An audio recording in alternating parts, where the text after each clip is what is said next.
নির্বাচনী বন্ডের নামে বেসরকারি সংস্থা থেকে জোর করে টাকা আদায়ের অভিযোগে দেশের অর্থমন্ত্রী নির্মলা সীতারামনের বিরুদ্ধে এফআইআর দায়ের করার নির্দেশ দিয়েছে বেঙ্গালুরুর বিশেষ আদালত।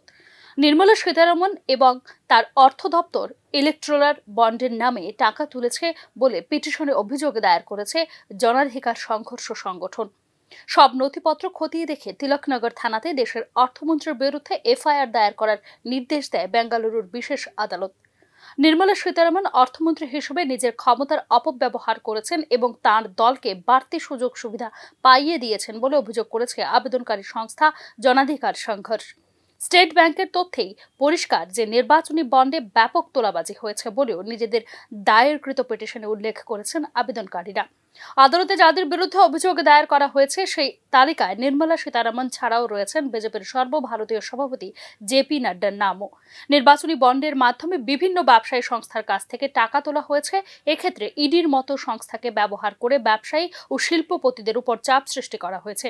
ইলেকট্রাল বন্ডের মাধ্যমে সর্বভারতীয় ও রাজ্য স্তরে টাকা তুলেছে বিজেপি বলে উল্লেখ করা হয়েছে পিটিশনে। নির্বাচনী বন্ড 2017 সালে চালু করেছিল বিজেপি, কিন্তু এই বন্ড চালু হওয়ার পরপরই এ নিয়ে শুরু হয়ে যায় বিতর্ক। নির্বাচনী বন্ডকে 2024 সালের ফেব্রুয়ারি মাসে অসাংবিধানিক বলে ঘোষণা করে দেশের সর্বোচ্চ আদালত। আদালতের রায়ে নির্বাচনী বন্ডের মাধ্যমে কোনো দল, ব্যবসায়ী এবং শিল্প প্রতিষ্ঠানগুলির কাছ থেকে কত টাকা করে পেয়েছে তার তালিকা প্রকাশ করে এসবিআই।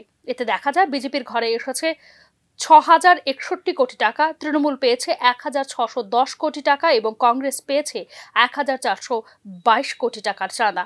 এদিকে শুধু নির্মলা সীতারামন নয়, অন্য সঙ্গীদের বিরুদ্ধেও দায়ের করতে হবে এফআইআর বলে নির্দেশ দেয় বেঙ্গালুরুর আদালত। এক্ষেত্রে আগামী 3 মাসের মধ্যে তদন্তের রিপোর্ট পেশ করতে নির্দেশ দেওয়া হয়েছে পুলিশকে। Bureau report, news now.